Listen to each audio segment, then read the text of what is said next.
एक हिस्सा पढ़ रहा था कल मैं बाइबल से, और प्रभु यीशु मसीह के जीवन का हिस्सा है।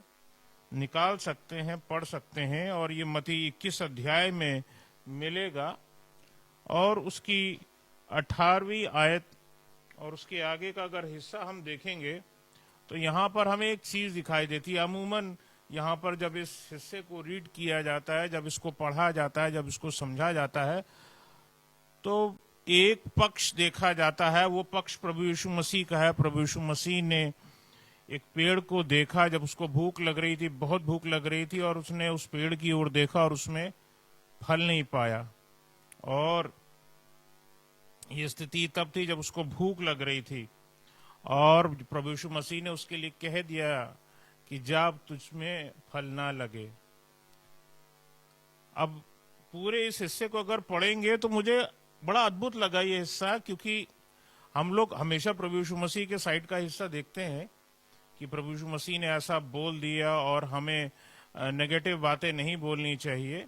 लेकिन इसमें प्रभु यीशु मसीह ने कहीं ये भी नहीं बोला कि जा तू सूख जा, ऐसा नहीं लिखा है। बल्कि ये लिखा है कि प्रभु यीशु मसीह ने कहा जा तुझमें फल ना लगे। एक डिफिकल्ट टाइम हमें दिखाई देता है उस पेड़ के लिए, उस पौधे के लिए जिसको खुदावन ने खुद समय दिया है, तो इसी समय में तू फलवंत होगा। बात यह नहीं है कि किस उम्र में फलवंत होगा, बल्कि साल के किस हिस्से में फलवंत होगा। हम भी अपनी उम्र में जब होते हैं, कई बार हम दूसरों को डांटते, अरे तुम इतने बड़े हो गए, तुम अभी तक तुमने ये चीज सीखी नहीं है, तुमने ये नहीं किया, तुमने वो नहीं किया, तुम्हें तो अब तक ये जान जाना चाहिए था। हम और बाइबल की कुछ कुछ वर्सेस भी निकाल करके वो ऐसे में बोल देते हैं। बड़ा अजीब लगता है कि जब मैंने इस हिस्से को पढ़ा, खुदा बाप इस पेड़ की क्या गलती थी। मैं पेड़ की ओर से बोल रहा हूं, इस पेड़ की बेचारे की क्या गलती थी।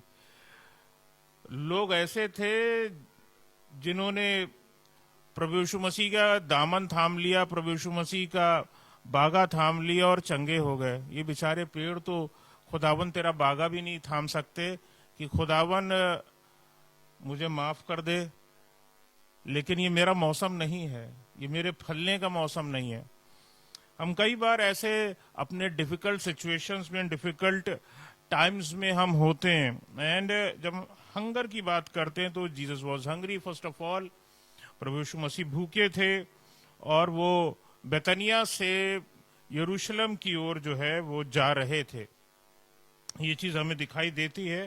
एंड आज के समय में अगर हम देखेंगे तो the whole world is full of hungry people.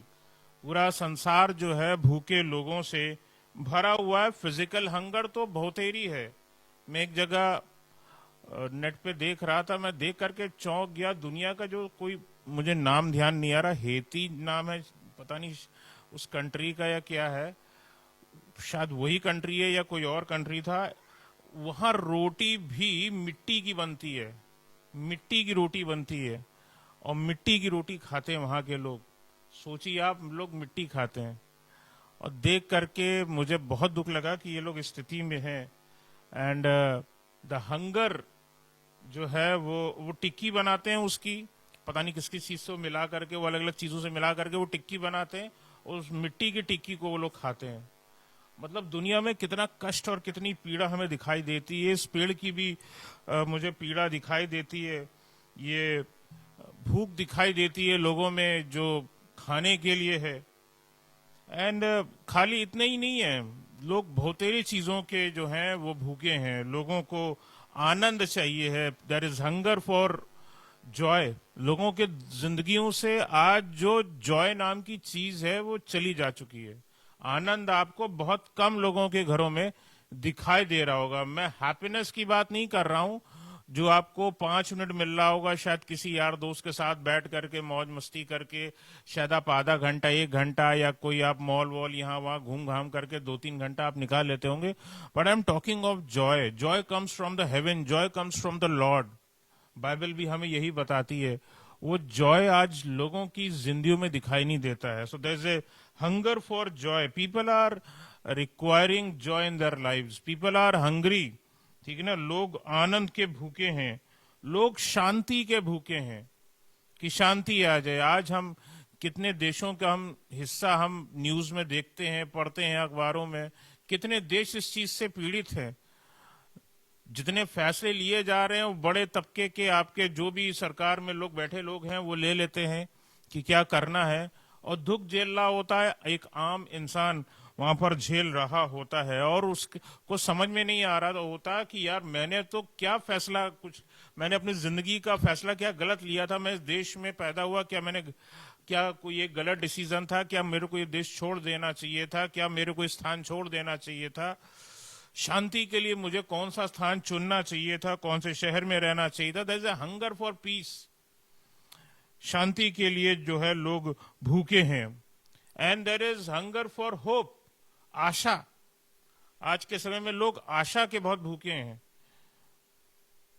अभी हम सब अलग अलग गवाहियों को सुन रहे थे, एक आशा खुदावन से है कि खुदावन कुछ हमारे लिए कर दे, हमारी निराशा को आशा में बदल दे।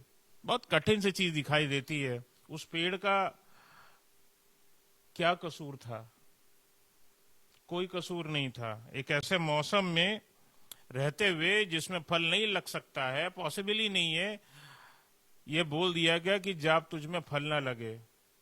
और उस पौधे ने, उस पेड़ ने अपने आप को खत्म कर लेना ज्यादा बेटर समझा। मैं इसलिए बोल रहा हूं उस पेड़ ने, क्योंकि सिर्फ फल ना लगने के लिए, फिर से बोल रहा हूं, फल ना लगने के लिए बात बोली गई थी।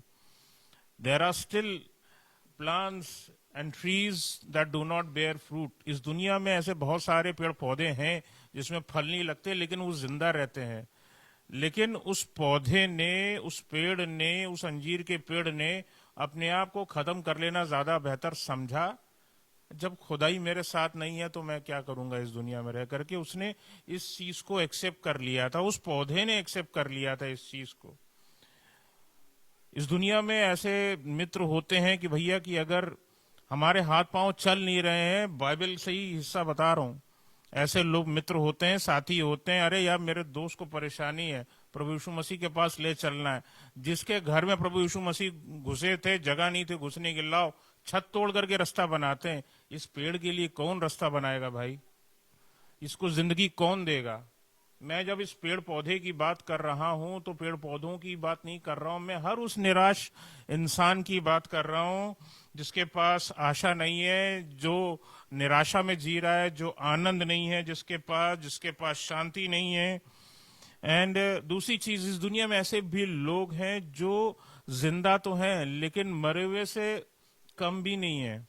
There are problems like cancer, लोग बस जिंदा हैं और शायद अपनी उन परिस्थितियों में वो शायद उनकी दुआ ये होती होगी, खुदावन या तो तू हमें उठा ले, या तो हमें पूर्ण रीति से तू हमें जीवन ही दे दे ताकि हम तेरा धन्यवाद कर सकें।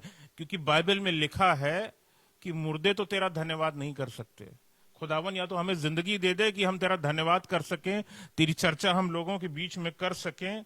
मत्ती 21 अध्याय और उसकी 19वीं आयत में आगे लिखा हुआ है, और अंजीर का एक पेड़ सड़क के किनारे देखकर प्रभु यीशु मसीह उसके पास गए। लिखा, पत्तों को छोड़कर उसमें कुछ ना पाकर उससे कहा, अब से तुझमें फिर कभी फल ना लगे। और अंजीर का पेड़ तुरंत सूख गया। लिखा है तुरंत सूख गया। ये भी एक अद्भुत चीज है। ऐसा नहीं है कि पानी का मसला हो, जमीन में शायद पानी उस घड़ी अचानक से खत्म हो गया हो, और उसके अंदर का भी एक, पेड़ के अंदर का भी एक पानी होता है जो उसको पूरा जिंदा रखता है। वो अचानक से खत्म हो गया क्या? जमीन के अंदर का पानी भी खत्म हो गया क्या? वो पेड़ के अंदर का पानी भी खत्म हो गया क्या? एवरीथिंग वाज ओवर क्या?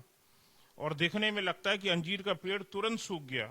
और आज बहुत से मसीहों की जो जिंदगी है, क्रिश्चियंस की जो जिंदगी है, मुझे इसी अंजीर के पेड़ की तरह दिखाई देती है। क्योंकि वो आशा के भूखे हैं, वो आनंद के भूखे हैं, वो शांति के भूखे हैं। उनको जीवन चाहिए, और जीवन आनंद और तमाम शांति और आशा से भरा हुआ एक जीवन चाहिए है। और ये सब चीजें उनकी जिंदगियों से दूर दूर तक ऐसा लग रहा है नहीं दिखाई दे रही। God is searching for fruit in me when I am actually not in my season. मैं अपने समय में नहीं हूं। आप कठिन परिस्थितियों में हैं और आपसे कोई बोल रहा भैया हमारी इतनी मदद कर दीजिए, ऐसी मदद कर दीजिए, और आपका दिल कह रहा भैया पहले मेरी स्थिति जान तो लो, मैं इस स्थिति में हूं भी कि तुम्हारी मदद कर भी पाऊंगा कि नहीं कर पाऊंगा, मुझे तो खुद सहायता की जरूरत है, मुझे तो खुद जरूरत है कि कोई मेरे ओर आकर के खड़ा हो जाए, मेरे साथ खड़ा हो, मेरी बातें सुन ले, मुझे सांत्वना दे, मेरी बातों को सुन ले, मेरे दुखों में मेरे साथ खड़ा हो। Expecting fruit in off season. कभी हुआ है कि आप विंटर की जो सब्जी है वो आप समर सीजन में खा रहे हो? कभी हुआ है कि जो फल आप समर सीजन में देख रहे हो उसको आप विंटर सीजन में भी देख रहे हो? क्या ऐसा कभी पॉसिबल होता है? प्रभु यीशु मसीह ने जो ये काम किया, कई सारे, मतलब प्रभु यीशु मसीह पर मैं प्रश्न चिन्ह नहीं लगा रहा, लेकिन उस पेड़ की स्थिति देख रहा हूं और अपने मसीहों की जिंदगी देख रहा हूं। एक्सपेक्टिंग फ्रूटफुलनेस इन डिफिकल्ट टाइम्स।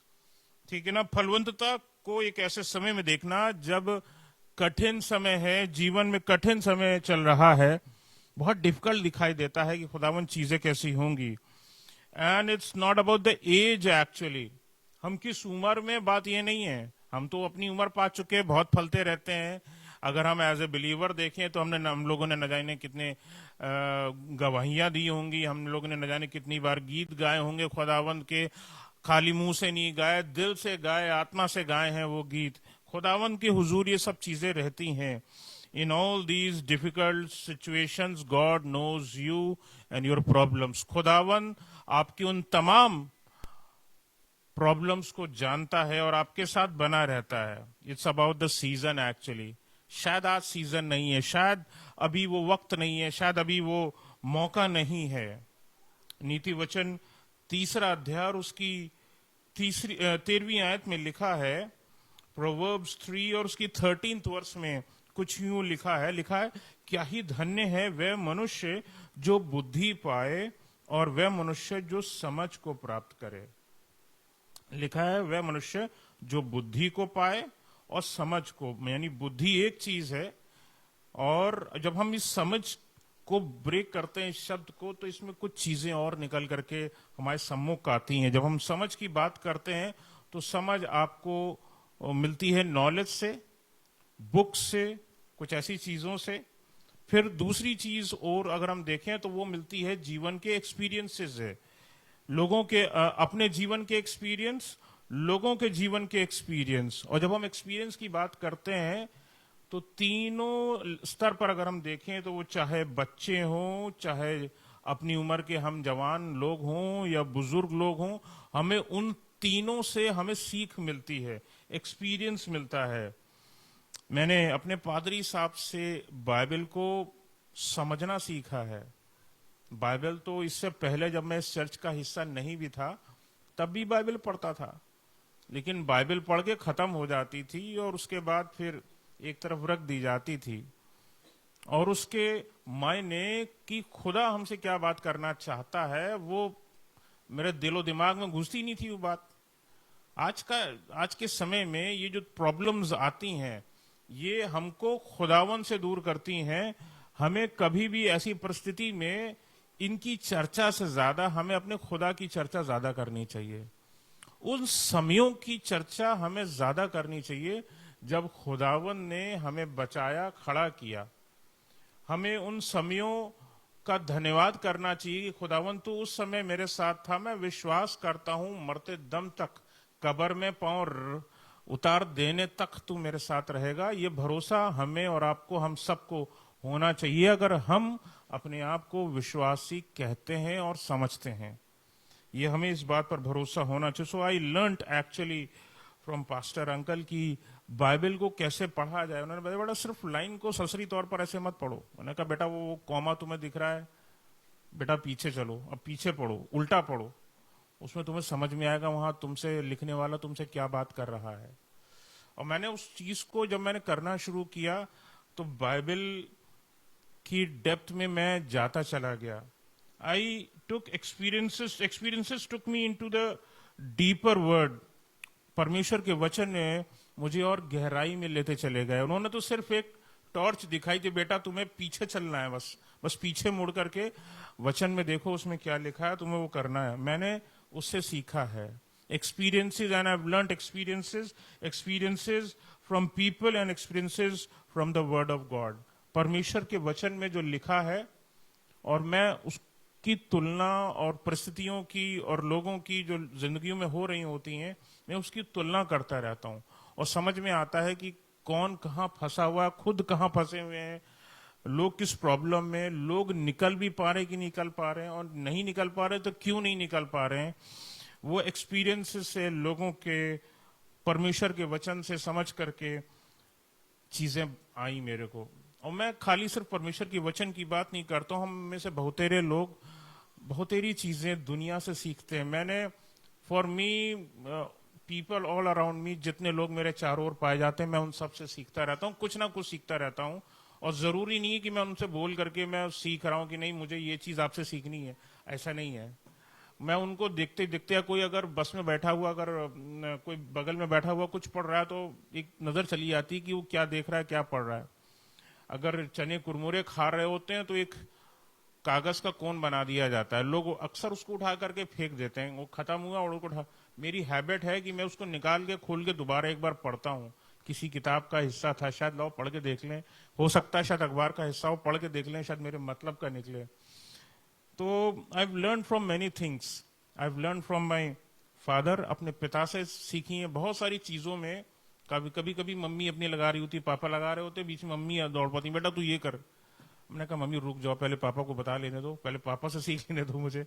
कुछ चीजों में पापा बढ़िया हैं, कुछ चीजों में मेरी मम्मी बढ़िया हैं। मम्मी से मुझे पेशेंस आया है बहुत सीखने में। मेरी मम्मी बहुत पेशेंट है, बहुत पेशेंट लर्नर है। एंड एक चीज और सीखी है जो पता नहीं मुझ में अच्छी है या गलत है, मुझे नहीं पता।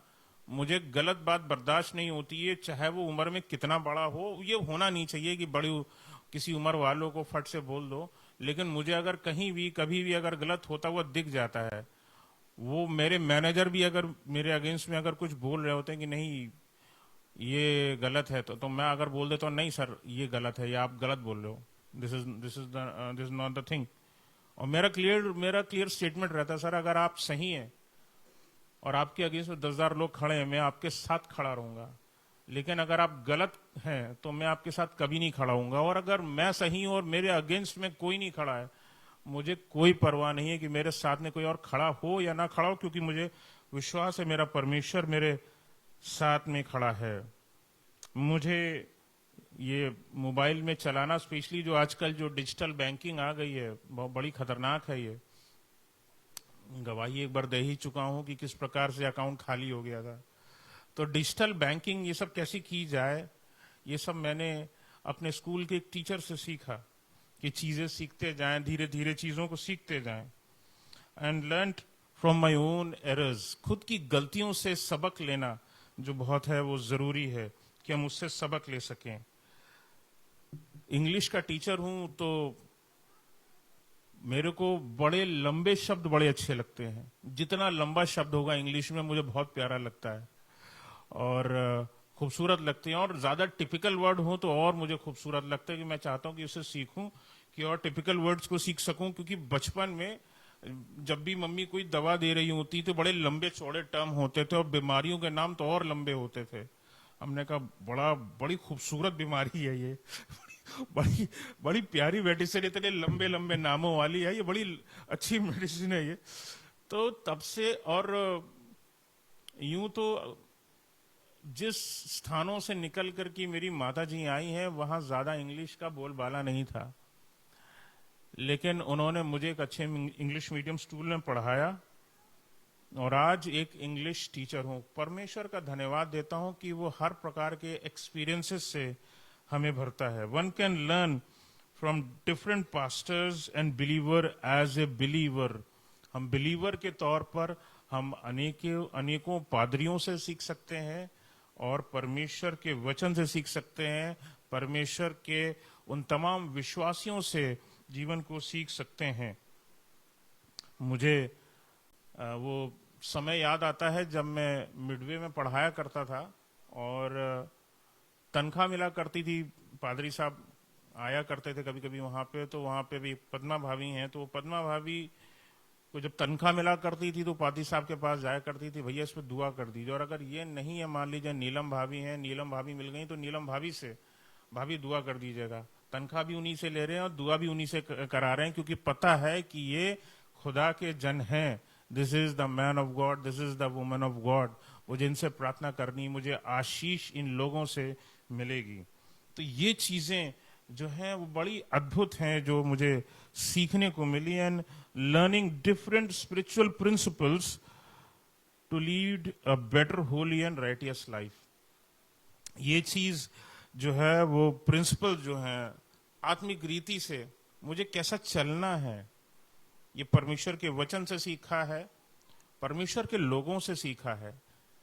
फास्टिंग करनी है, किस तरह से फास्टिंग करनी है, प्रार्थना करनी है, किस तरह से प्रेयर करनी है, ये सब यहाँ पर पादी साहब से जुड़ने से पहले तो प्रार्थना करना भी नहीं आता था। लेकिन खुदा का शुक्र है कि अब जुबान खुल चुकी है। और सबसे बड़ी चीज जो मैंने यहाँ सीखी है, how to connect with your lord. परमेश्वर से किस तरह से जोड़ा जाता है, ये मैंने इस कलीसिया में सीखा है। I learned this thing from ABC. इस बात का तो मैं फकर से बात बोल सकता हूँ कि इस कलीसिया ने मुझे ये चीज सिखाई है कि खुदा से कैसे जोड़ा जाए, खुदा से कैसे बातचीत करी जाए। अक्सर फहरिस्त लोग चले जाते हैं, फहरिस्त लेकर के खुदा के लोग सामने चले जाते हैं। कभी उससे भी पूछ लिया करें कि खुदावन तेरी मर्जी क्या है। मैंने वो मर्जी खुदा से सीखना मैंने इस कलीसिया में सीखा है। वो नॉलेज जो वर्ड ऑफ गॉड से मिलती है, वो जो gifts of the Holi spirit है, उसकी चर्चा, उसके बारे में सीखना और उसमें वर्कआउट करना, तीनों मैंने यहीं से सीखा है, इसी कलीसिया में रहते हुए सीखा है। और मैं बताऊं, ये सिर्फ मेरे लिए नहीं है। आप ये सोचें कि मैं यहाँ पे बैठता हूँ, पादरी के बगल में बैठता हूँ, इसलिए कुछ खास है मुझ में, ऐसा नहीं है। God can choose anyone. परमेश्वर किसी को भी चूज कर सकता है। And it may be your odd time. हो सकता है वो समय आपका बुरा चल रहा हो जब खुदा ने आपको चुना हो। उस पेड़ का भी ऑड टाइम चल रहा था जब उसको चुना गया था कि तू मुझे फल दे। बड़ा ऑड टाइम चल रहा था उसका। फिलिपियो 4 अध्याय, फिलिपियंस 4 उसकी 11th वर्स, यहां कुछ इस प्रकार से लिखा है, यह नहीं कि मैं अपनी घटी के कारण ये कहता हूं। यहां पर पौलुस बोलता है, ये नहीं कि मैं अपनी घटी के कारण ये कहता हूं, मैंने ये सीखा है, लिखा हुआ है, मैंने ये सीखा है कि जिस दशा में हूं उसी में संतोष करूं। ये जो वर्ड लिखा है ना, इसमें मैंने सीखा है। सीखने वाली जो चीज है ये एक बड़े दर्द के साथ आती है, बहुत दर्द देती है ये चीज सीखना। जो यहाँ भैया ने गिटार बजाना सीखा है, ये रात रात लगाइए कि गिटार बजा सकें। He has given pain, given time to it। तब वो बरकत जो हमें इनसे मिल पाती है, परमेश्वर का मैं धन्यवाद करता हूं कि मुझे इनसे बहुत आशीष मिलती है। जब भी मैं इनकी आराधना को रिसीव करता हूं, चाहे वो गिटार से हो, चाहे वो इनके चुने हुए गीतों से हो। कई बार मैं बोलता हूं, भैया ये वाला गाना रख लो, ये गाना बड़ा मैंने सुना, बड़ा अच्छा गाना था। नहीं, ये नहीं। क्यों नहीं? इसलिए नहीं क्योंकि खुदा ने अपने बंदे को चुन लिया है और जो वो उससे कराएगा वो बेस्ट ही कराएगा। इस बात पर भरोसा रखना चाहिए। आगे चलता हूं तो ये जो सीखा शब्द है ये दर्द लेकर के आता है। बहुत सारे आजकल के बच्चे स्टूडेंट्स पढ़ना नहीं चाहते, दर्द नहीं लेना चाहते, रात रात जगना नहीं चाहते कि जिंदगी में कुछ बनना है तो लाओ थोड़ा पेन लेना पड़ेगा। वो थोड़ा पेन जरूरी है जिंदगी में, कुछ बनने के लिए, कुछ करने के लिए, कुछ बेहतर करने के लिए। लिखा है कि जिस दशा में हूं उसी में संतोष करूं, पौलुस ये बोलता है। और गलतियों की पुस्तक में, गलेशियंस में, the book of Galatians 2nd chapter में 20वें वर्ष में वो इस चीज को बताता है, वो अपना तजुर्बा बताता है इसमें।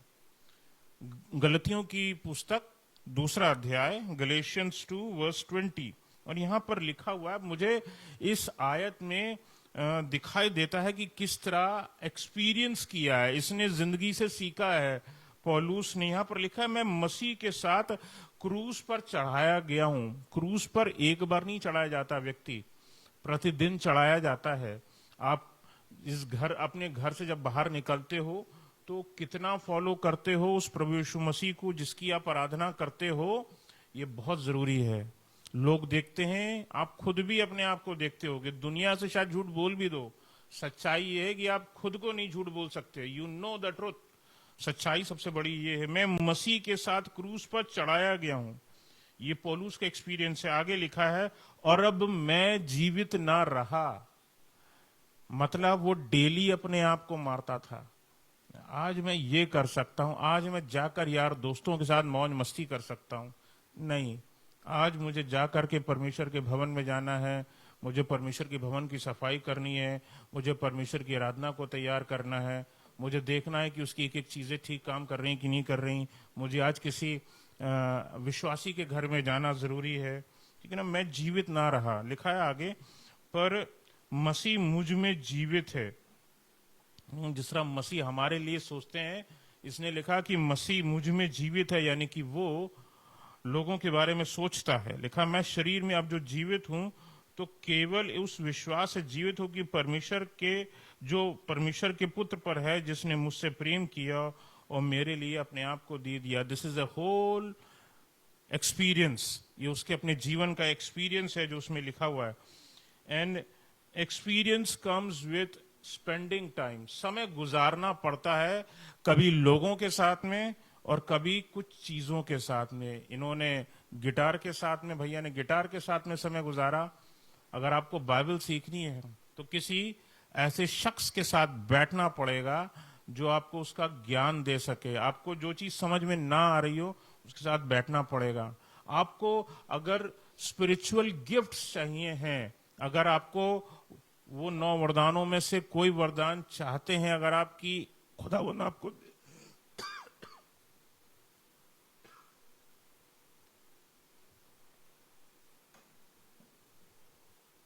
कि खुदावंद आपको दे, तो इसका मतलब है कुछ समय देना पड़ेगा। एक चीज और है जो हर विश्वासी को पता होनी चाहिए, and that is knowing the limits. I can not be Moses, I can not be Jacob, and I can not be any other person from the Bible. उन सब लोगों को खुदा ने ही चुना, अपने अनुसार ही इस्तेमाल किया और अपने अनुसार ही उनको बढ़ाता गया। खुदावन मुझे भी मेरे लेवल से बढ़ा रहा है। मैं विश्वास करता हूं कि यहाँ हर एक शख्स जो बैठा है, खुदावन उसको अपनी विश्वास में, आत्मिकता में, रूहानियत में बढ़ाता जा रहा, सिखा रहा है। This is his way of teaching us. ये खुदावंत का तरीका है, what I can do, what I can not do, ठीक है ना। जैसे कि मैंने बताया कि थोड़ी देर पहले कि मैं प्रशांत भाई से बोला, कभी कभी हम बोल देते कि भैया ये वाला गाना ले लीजिए, तो he knows his limits also कि यार ये गाना मेरे बस की बात नहीं है, या ये गाना लोग उस चीज को इतनी जल्दी एब्जॉर्ब नहीं कर पाएंगे। मुझे वो चीज पता नहीं होती लेकिन उन्हें वो चीज पता होती है। तो a person should be knowing his own limits, ठीक है ना। सुपरमैन नहीं है कि वो जो मूवी में दिखाया जा रहा है कि हम चड्डी पहन करके हम हवा में उड़ गए, हम सब कुछ कर लेंगे, लेकिन सही जगह पहनना ही भूल गए कि कहाँ पहनी जाती है। अरे हाउ इट्स अ जोक। आगे बढ़ते हैं परमेश्वर के वचन में। दूसरी चीज है, believe on God's timing when he is transforming. उसमें उम्दा चीज जो सबसे पहली वर्ष मैंने जो पढ़ी थी, उसमें कहीं भी नहीं लिखा कि, ये लिखा जरूर है सूख गया, लेकिन ये नहीं लिखा कि मर के खत्म हो गया एक्चुअली। और मैं इस बात को इसलिए बोल रहा हूं क्योंकि जो लाजर को जिंदा कर सकता है, मुझे विश्वास है उसने उस पेड़ में दोबारा जीवन डाला। वो सूख गया होगा, शायद अपनी मर्जी से सूख गया होगा, क्योंकि जब खुदा ने छोड़ दिया तो उसको लगता है मेरे पास क्या बचा है, उसका कोई पाप तो था नहीं। तो खुदावंद ने, मुझे विश्वास है कि उस पेड़ को दोबारा ट्रांसफॉर्म किया गया होगा, उसके अंदर फिर से जीवन आया होगा। लिखा नहीं है लेकिन मैं विश्वास करता हूं अपने परमेश्वर पर। मेरा परमेश्वर इतना कठोर परमेश्वर नहीं है। अगर परमेश्वर ने आपको किसी काम के लिए नहीं चुना है जो आप चाहते थे कि आप करें, तो आप क्या करेंगे ऐसे समय में? मेरी बहुत डिजायर थी, जैसे प्रशांत भाई गिटार बजाते हैं मैं भी बजा सकूं, but my hands are distorted, मेरे हाथ डिस्टॉर्टेड हैं, और जिस तरह से गिटार को पकड़ना पड़ता है, हाथों को मोड़ना पड़ता है, बजाना पड़ता है, मेरे लिए वो पॉसिबल नहीं है। दिल में ये हमेशा मलाल रहा है और आगे भी मलाल रहेगा। कर क्या सकते हैं ऐसी परिस्थिति में? The very first thing you can trust God. शायद समय नहीं आया है, शायद खुदावंद ने मुझे नहीं चुना है, या शायद मैं रेडी नहीं हूं उन सब चीजों के लिए। May be it's not the right time, शायद हो सकता है समय सही नहीं हो। पहला पत्रस, फर्स्ट पीटर चैप्टर 5 and 6 में लिखा है, वर्स 6, पहला पत्रस 5वां अध्याय और उसकी 6ठी आयत में लिखा है, इंग्लिश में पढ़ता हूं, लिखा हुआ है, humble yourself therefore under the mighty hand of God. ये आयत भी मुझे बहुत प्यारी लगती है, बहुत खूबसूरत आयत है ये, और ये मुझे बहुत प्यारी लगती है। और यहां पर लिखा हुआ है, हम्बल योरसेल्फ, हम्बल करना है। हम्बल करने का मतलब क्या है? आपको अगेन किसी प्रेशर में जाना पड़ेगा, किसी दुख में जाना पड़ेगा, किसी पीड़ा में जाना पड़ेगा। बिना पीड़ाओं में, बिना दुख में जाए कोई चीज आती नहीं है। बच्चे, कई बार छोटे छोटे बच्चे, नए नए बच्चे जिनको हम लोग लिखना सिखाते हैं, उनके हाथ थक जाते हैं, अच्छा बेटा आधा घंटा खेल लो, फिर दोबारा आना, हम फिर तुम्हें लिखना सिखाएंगे, वो फिर बैठ जाते हैं। So it's actually humbling yourself. आपको हम्बल करना है, अपने आप को जितना हम्बल कर सकते हैं, नम्र कर सकते हैं, उतना जरूरी है। और लिखा हुआ है किसी साधारण हाथ के तहत नहीं, लिखा है under the mighty hand of God, सामर्थी हाथ के तले। सिर्फ हाथ के, परमेश्वर के हाथ के तले नहीं लिखा है, लिखा माइटी हैंड ऑफ गॉड। परमेश्वर जब हमें दबाता है ना, तो उसमें इंसानी दबाव नहीं है कि भैया ये 5 किलो का हाथ है, ये 2.5 किलो का हाथ है। It's not like that. परमेश्वर जब अपना सामर्थी हाथ अपने लोगों के ऊपर रखता है, तब एनॉइंटिंग रिलीज होती है, तब अभिषेक रिलीज होता है, तब एक साधारण व्यक्ति एक अभिषिक्त व्यक्ति बन जाता है। दाऊद बयाबानों में, खाली मैदानों में अपनी भेड़ों को लेकर के चराता रहता था, उसके पिता की थी, लेकिन परमेश्वर ने यह देखा कि वो खाली नहीं है, उन खाली समयों में भी वो मेरी आराधना कर रहा है, वो मुझसे प्रार्थना कर रहा है, मुझसे गीतों को गा रहा है। So under the mighty hand of God उसने सारा काम किया, और परमेश्वर ने उसको बहुत ही अद्भुत राजा लेकर के बनाया। उसने बहुत अद्भुत काम किया अपने जीवन में राजा हो करके। आगे लिखा हुआ है दैट ही में exalt you in due time. लिखा ही में एक्सॉल्ट यू, गॉड एक्सॉल्ट्स यू। परमेश्वर आपको ऊंचा उठाते हैं उन कठिन समयों में भी, जब आपको लगता है कि सब कुछ बिखर गया, सब कुछ खत्म हो गया, अब कुछ नहीं है, देयर इज नो लाइफ, अब जीवन नहीं बचा है मेरे हाथों में। खुदावन वहीं से उठाते हैं हमको। बाइबल हमें यही चीज हमें सिखाती है, दैट ही में exalt you in due time. शायद उस पेड़ का समय अभी नहीं आया था, but the time will come. उसका पेड़, वो पेड़ दोबारा हो सकता है, मैं विश्वास रखता हूं अपने खुदा पे, उसने फिर जीवन को पाया होगा और उसके अंदर फिर फल लगे होंगे। वो सीजन नहीं था बस खाली। आज अगर हम दुख में हैं, हम पीड़ा में हैं, आज हमारे अंदर से शायद वो चीजें नहीं झलक रही, लेकिन वो समय जरूर आएगा जब हम खुदा के लिए बहुतायत से फलवंत होंगे, परमेश्वर के अनुसार फलवंत होंगे। आशीष की बात में एक बात और बताना चाहता हूं। Moses was humbled at the age of 80 in the desert. 80+ साल की उम्र में मूसा को खुदावन ने नम्र बनाया बयाबान में। और मैं सिर्फ मूसा नहीं बोलता हूं, मैंने यहां पर पहले यही लाइन लिखी थी, फिर इसमें एक वर्ड को और जोड़ा, उसमें लिखा प्रिंस मोसेस। खुदावन ने उसको उसकी गद्दी से उतारा और तब उसको नम्र बनाया है रेगिस्तान में। और तब जब बयाबान ने उसका पूरा परीक्षण हो गया, अब मौत क्या उसको हरा सकती है? राजा के सामने खड़ा हो गया जाकर के। किसकी हिम्मत है कि राजा के सामने खड़ा हो जाए और सीधे सीधे चुनौती दे दे? लेकिन मूसा ने उस चीज को किया। At the age of 80 was the due time.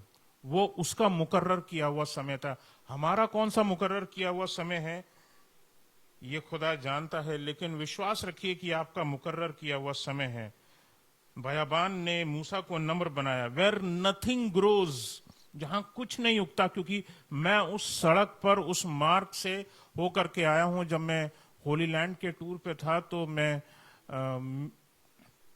Egypt क्या बोलते हैं, इजराइल से इजिप्ट की ओर जा रहा था, और वो वही रास्ता है जो मिस्र को ले जाता है, जिससे कभी मूसा होकर के आया था। मैं उस पग पे था और एक घास का तिनका नहीं उगता, इतनी सी घास नहीं उगती उस स्थान पर। परमेश्वर ने उस मनुष्य को, 80 साल के मनुष्य को उसने वहां रखा, उसको जिंदा रखा, उसको नम्र बनाया, और वापस परमेश्वर ने उसको राजा के सम्मुख खड़ा कर दिया और अपने लोगों को वहां से निकाल करके बाहर लेकर के आया। Where nothing grows, a man of God grieve. एक ऐसे स्थान पर जहां कुछ नहीं उग सकता, परमेश्वर का स्थान, परमेश्वर का दास जो है वहां से फलवंत होता है। इसलिए विश्वास रखिए अपने परमेश्वर पर। In this learning process a person comes to know that he और शी नोज नथिंग। पहले ये जो वचन मैं जो लिखता हूं, मैंने सालों पहले, मतलब मेरी हैबिट थी, जब मैंने लिखना शुरू किया था मैं गिनती डाल लेता था, 1 2 3 4। बड़े अहमियत की बात है भाई, आसान बात नहीं है कि परमेश्वर अपने लोगों को मौका दे और वो यहाँ पे आए और यहाँ प्रचार कर दें। खुदावन ने ना ठहराया हो तो मैं इस काम के करने के योग्य भी नहीं हूँ। खुदावन ने चुना, और मैं गिनती लिखा करता था, अरे today is my 50th, today is my 40th sermon, 40वां कलाम में दे रहा। मैंने गिनती लिखना छोड़ दी। जानते हैं क्यों? इसलिए क्योंकि मुझे पता है मेरा कुछ नहीं है, जो है वो उसका वचन है, जो आ रहा है उसकी ओर से आ रहा है। और अभी शायद इतना निकला है, अभी शायद इतना निकलूंगा। मैं विश्वास रखता हूँ खुदावन ने अभी मुझे बहुत कम इस्तेमाल किया है, और खुदावन मुझे बहुतायत से आगे भी और इस्तेमाल करेगा। मुझे विश्वास, there is lot more to learn. वो मैंने गिनती लिखना छोड़ दिया। हर बार मैं अब लिखता हूँ न्यू सरमन, अब मैं लिखता हूँ न्यू सरमन। अब मैं गिनती नहीं डालता हूं, परमेश्वर का दिया हुआ नया कलाम है, मैं न्यू सरमन लिखता हूं। अब गिनती नहीं डालता, मैं परमेश्वर की आशीषों को नहीं गिनता। मुझे पता है मैं गिन नहीं सकता जितनी आशीषें मेरे प्रभु ने मुझे दी हैं। God puts you in a test, and when you pass he increases you. परमेश्वर आपको इन दुखों में डाल करके आपको टेस्ट में डालते हैं। परमेश्वर आपको टेस्ट में डालते हैं, और वो टेस्ट में डालने के बाद आप पास होते हैं, तब आपको खुदावंद इंक्रीज करते हैं। और पास अगर नहीं होते हो तो क्या होता है? बच्चे जानते हैं भैया उसी क्लास में दोबारा पढ़ना है, you have to study in the very same class. So the anointing works first in you and then from you. आपका खुदावंद पहले आपको पिसाएगा, ठीक है ना। वो बीज जब तक पीसा ना जाए तब तक उसके अंदर का तेल नहीं निकलता। जब तक हमारे अंदर की अनॉइंटिंग निकल के बाहर नहीं आएगी, हमारी अनॉइंटिंग किसी को इफेक्ट नहीं कर सकती। और धन्यवाद हो कि परमेश्वर हमें ऐसे समयों में ले करके आता है। ज्यादा वक्त नहीं लूंगा, खत्म करूंगा जल्दी, थोड़ी सी बातों को बता करके आप लोगों के लिए इसी प्रकार से एक आशीषित व्यक्ति बनते हैं। You are called blessed after such difficult times. हम उन चीजों को बाइबल में पढ़ते हैं कि ऐसे दुख में गए खुदावंद के लोग। God keeps you longer in a test when you don't learn. ये भी एक दुख की बात है। अगर बच्चे, अगर जवान, अगर बुजुर्ग अगर नहीं सीखते हैं परमेश्वर के वचन से, God keeps you more in that very same place. तुम समझते हो बेटा तुमने बहुत सीख लिया, अच्छा ठीक है, थोड़ा और पढ़ लो, थोड़ा और महीने रहो, कुछ और साल रहो, तुम्हें मैं इसी परिस्थिति में मैं रखूंगा। So God keeps you longer when you don't learn.